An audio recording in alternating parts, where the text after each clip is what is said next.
नमस्कार, मैं हूं प्रशांत भारद्वाज और आप देख रहे हैं news room post. Big B, angry young man, शहंशाह, don, star of the millennium और सदी के महानायक, ऐसे तमाम नामों से पुकारे जाने वाले अमिताभ बच्चन आज 80 साल के हो गए हैं। 7 हिंदुस्तानी से शुरू हुआ फिल्मों का उनका सफर ब्रह्मास्त्र और गुड बाय तक भी जारी है। 4-5 फिल्में अभी रिलीज की कतार में भी हैं। जिंदगी के 8वें दशक में अमिताभ किसी यंग एज स्टार की तरह एक्टिव है। अमिताभ बॉलीवुड का कोई हिस्सा नहीं बल्कि एक मुकम्मल चैप्टर है और इस चैप्टर में कई कहानियां हैं, कुछ बहुत सुनी सुनाई और कुछ अनसुनी सी। 110 साल के इंडियन सिनेमा में 50 साल अकेले अमिताभ के हैं। इन 50 सालों को एक साथ समेटना भी लगभग नामुमकिन ही है। कैसे कोलकाता में एक लड़की से अधूरी मोहब्बत अमिताभ को मुंबई ले आई। यहाँ एक के बाद एक ऑडिशन में रिजेक्ट हुए। ऑल इंडिया रेडियो से फिल्मों तक एक फिल्म मिली, 7 हिंदुस्तानी, लेकिन वो भी फ्लॉप हो गई। 14 में से 12 फिल्में फ्लॉप और करियर लगभग खत्म होने की कगार पे था। फिर मिली जंजीर। जंजीर ने बॉलीवुड और अमिताभ को आपस में ऐसा बांधा कि आज भी इन दोनों को अलग अलग सोचना संभव ही नहीं है।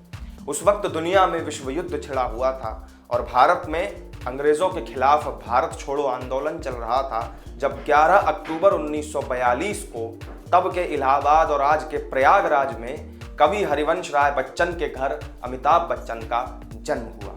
पढ़ाई पूरी करने के बाद अमिताभ नौकरी करने कलकत्ता आए तो यहाँ एक लड़की को अपना दिल दे बैठे, लेकिन उसने शादी से इनकार कर दिया। तो दिल टूटने के गम से उबरने के लिए अमिताभ ने पहले नौकरी छोड़ी, फिर शहर ही छोड़ दिया।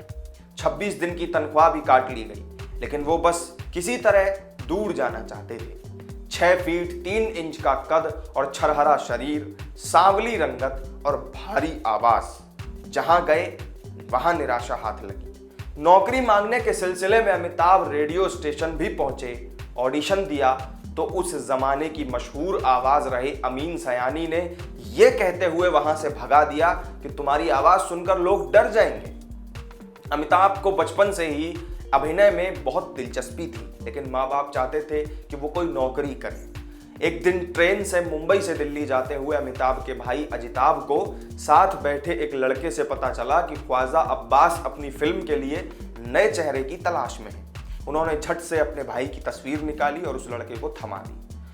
अगले ही दिन ख्वाजा अब्बास ने अमिताभ को मिलने के लिए बुला लिया। वो दिल्ली से वापस मुंबई आए।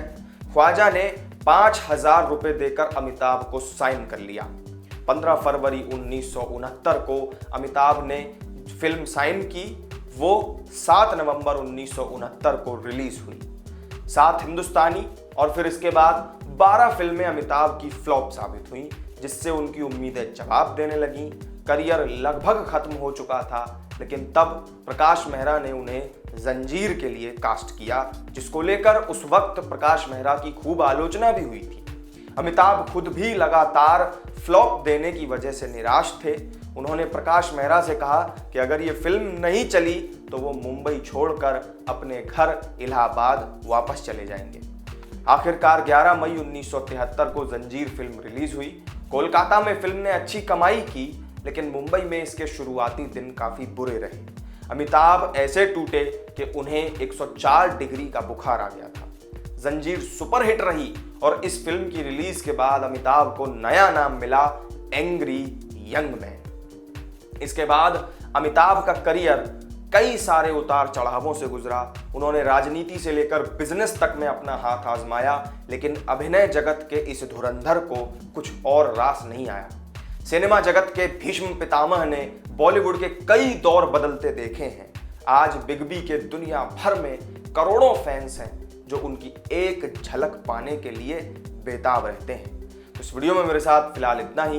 अमिताभ बच्चन के शुरुआती दिनों से लेकर एंग्री यंग मैन बनने तक की ये कहानी आपको कैसी लगी, कमेंट करके हमें ज़रूर बताएं।